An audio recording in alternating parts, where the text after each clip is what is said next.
All right, hello and welcome back to the Broken Business Models podcast. We're your hosts, Ryan and James. And before we get into today's podcast, just a quick disclaimer, nothing in this podcast or any of our other materials should be taken as investment advice.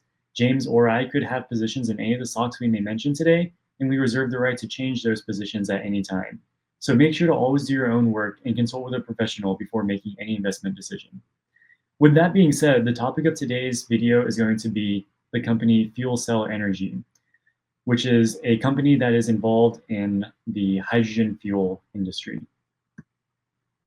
So just a quick summary of the hydrogen fuel energy industry before we get into FuelCell Energy, the company specifically. Um, hydrogen fuel cell, the hydrogen fuel cell energy industry is basically a set of technologies that uses hydrogen molecules, H2 molecules, to produce electricity. Now, there are several different ways of producing the H2 molecules in the first place that are then used to produce the electricity. The first is called gray hydrogen, or sometimes turquoise or brown hydrogen.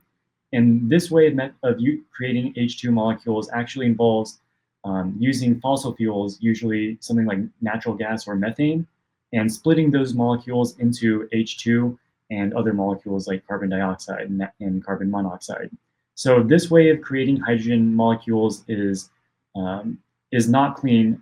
It has many of the same carbon emissions as you would get if you just burn the fossil fuels directly, but it is the most common way of producing hydrogen because it is the cheapest. The second method is blue hydrogen, which essentially means gray hydrogen, except with some carbon capture technologies on top of it to make it a little bit cleaner. And finally, you have green hydrogen, which is the process of using electricity to split water molecules apart and producing hydrogen molecules in that way. And the idea is that you use electricity produced by clean sources such as wind or solar, and thereby have no carbon emissions. However, this method is extremely inefficient and therefore a very expensive way to produce hydrogen. Because of these inefficiencies, hydrogen is not hydrogen power has many inherent challenges economically. The first is the fact that hydrogen power is not actually a way of producing energy. It is simply a way of storing energy after you've found a way to produce the H2 molecules. So it is not a green or renewable energy source. And as an energy storage method, it is extremely expensive because it is so inefficient. And because of this, no one's been able to find a way to make it economically viable as any large-scale applications. The only applications that is found are for niche use cases, thinking about things like space projects or heavily subsidized or research projects by governments or other research institutions. Okay, so now getting into the company FuelCell Energy specifically. So FuelCell Energy is a relatively small company that is mainly involved in producing the fuel cells used to generate electricity from hydrogen. So they operate 4 different revenue generating segments. The first is their product segment, which is basically their segment where they sell hydrogen fuel cell plants to customers who want to operate them. The second segment is their services segment, which basically provides maintenance, monitoring, and replacement for their existing plants that they've sold previously. Their biggest segment is generation, which basically entails when they sell some of their fuel cell plants, they may retain an ownership interest in those plants and basically produce revenue by producing and selling electricity from those fuel cell plants. And finally, they have their advanced technology segment, which entails contract research partnerships with other institutions, including companies like ExxonMobil. When it comes to their financials, they're incurring massive annual losses on the order of $100 million per year. All of their revenue segments besides the advanced technology segment are unprofitable and usually significantly unprofitable on a gross profit basis. These losses and the general economic unviability of their business model has caused their share price to do very, very poorly over the past several years. With the exception of a brief but extreme spike in positive sentiment during the EV mania in 2021, their stock price is down 99% from the peak, 90% in the past 5 years, and about 80% just in the past 1 year. So things are not looking good for the company just on a cursory basis. But I'll hand it over to you now, James, to talk about the more specifics of how they're doing recently. Yes, thank you. So now that Ryan's given some background on the company, we'll now look at some of their recent performance. So here, as Ryan explained previously, FuelCell has been losing a huge amount of money. And if we see here, this first chart on the left shows their annual financial performance. The orange bars are the gross loss, the red bars are the operating loss, and the blue bars are the revenue.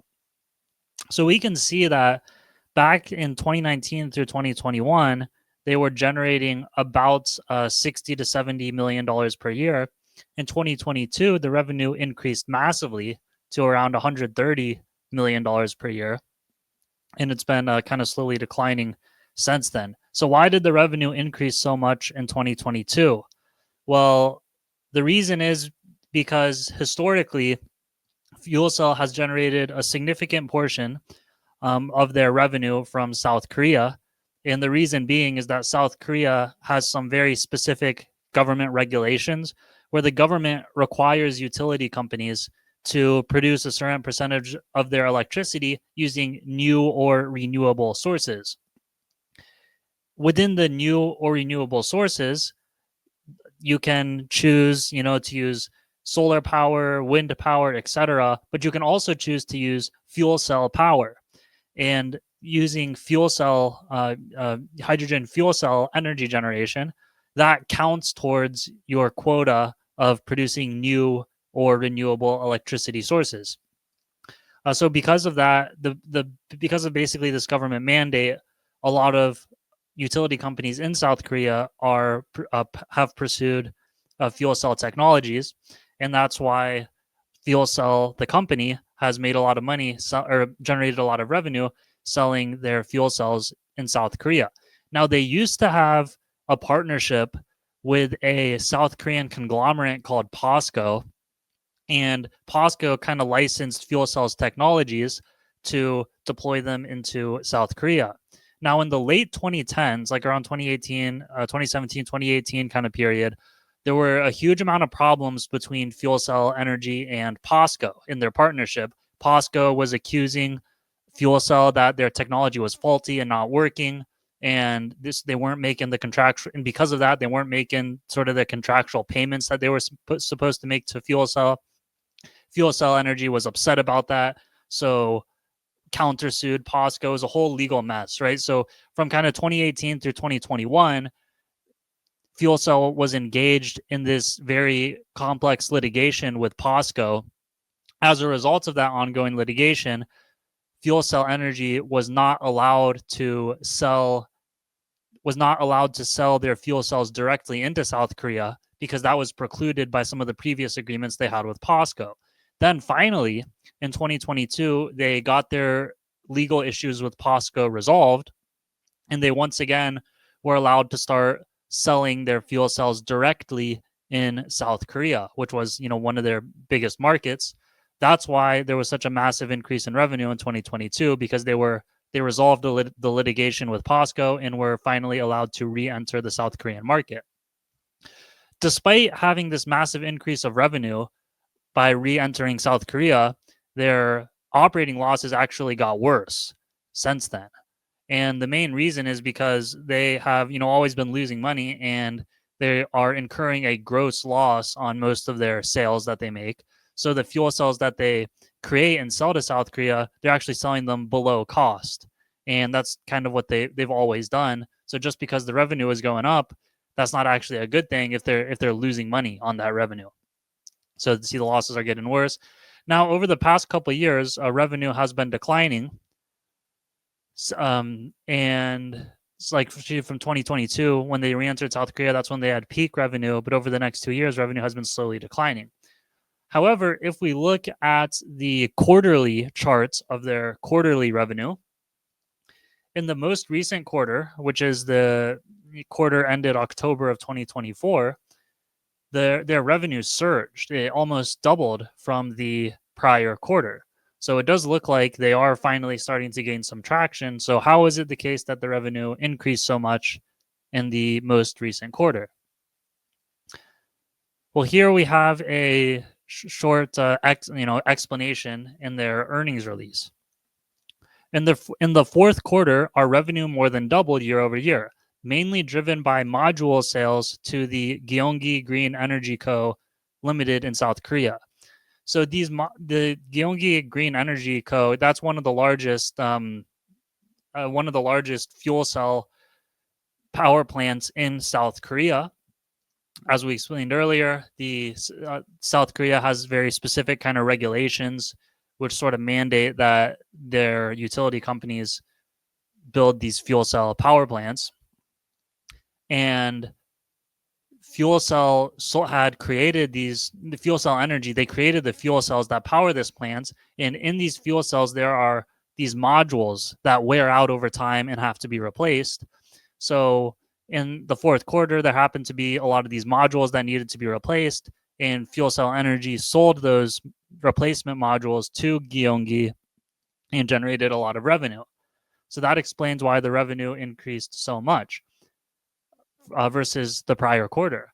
However, even despite the fact that the revenue increased, their gross loss and their operating loss actually got worse. So that means these modules that they were selling to Gyeonggi, they're actually selling them below cost. So that's not a good situation at all.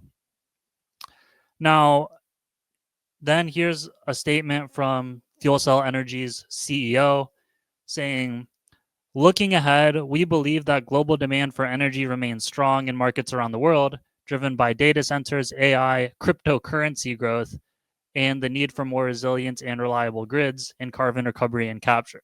So he's trying to say there's going to be increased demand for electricity due to AI data centers and crypto and Bitcoin mining is what he's saying. Now, this is pretty delusional from the CEO. He's just trying to hop on the latest bandwagon and try to get investors excited about AI and Bitcoin. The reality is that if you're building an AI data center or a Bitcoin mining operation, those are very energy intensive. You need to buy a lot of electricity. And in order to be profitable as an AI data center or a Bitcoin mine, you need to get the lowest possible cost for electricity. Now, as Ryan explained, there are some inherent inefficiencies with generating electricity from hydrogen fuel cells.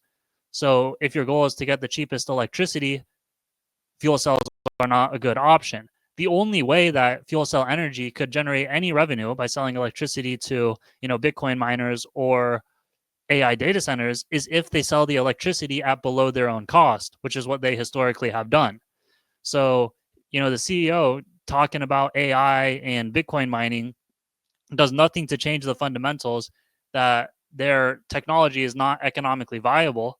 Pretty much the only place where they've had, apparent commercial success is in South Korea, but that's only because South Korea has government imposed regulations that effectively require a lot of these utility companies to build fuel cell power plants. Despite this, they're still selling their modules, their fuel cell modules, at a loss.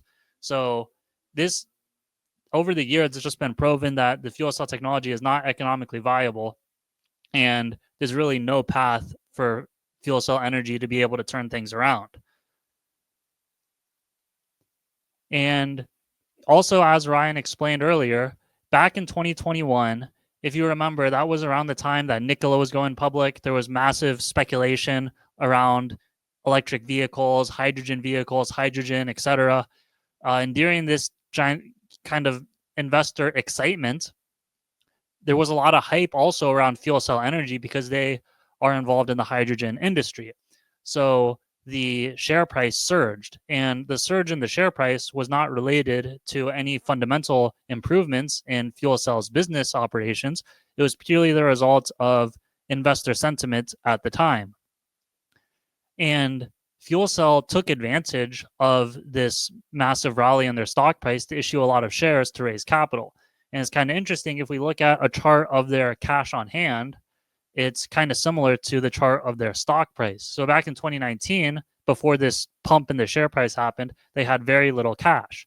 But then in 2020, and then especially in 2021, as the share price increased, this gave FuelCell an opportunity to raise hundreds of millions of dollars by issuing new shares. At the peak in 2022, they had accumulated a cash balance of $450 million from the issuance of new shares. However, since then the stock price has been going down, and as the stock price goes down, their ability to raise more capital has declined, and we can see their cash balance, their cash pile, has been steadily declining as a result. And the issuance of new shares has caused a massive increase in the company's share count. If we compare the number of shares outstanding from 2018 to 2024, FuelCell's number of shares outstanding has increased 77-fold. So their needing to raise capital via share issuance has been massively dilutive to equity holders. And now, given the fact that the share price is declining so much and their cash balance is running out and the business is still losing money, and they have no evidence that they're ever going to, become a viable business, given the inherent challenges with fuel cell technology and hydrogen, I think that this company is most likely going to continue failing and is most likely headed towards bankruptcy. That about wraps it up with everything we had to talk about fuel cell energy today. As always, if you have any opinions or thoughts about fuel cell, let us know. Please let us know in the comment section below, and we will see you all on next week's video.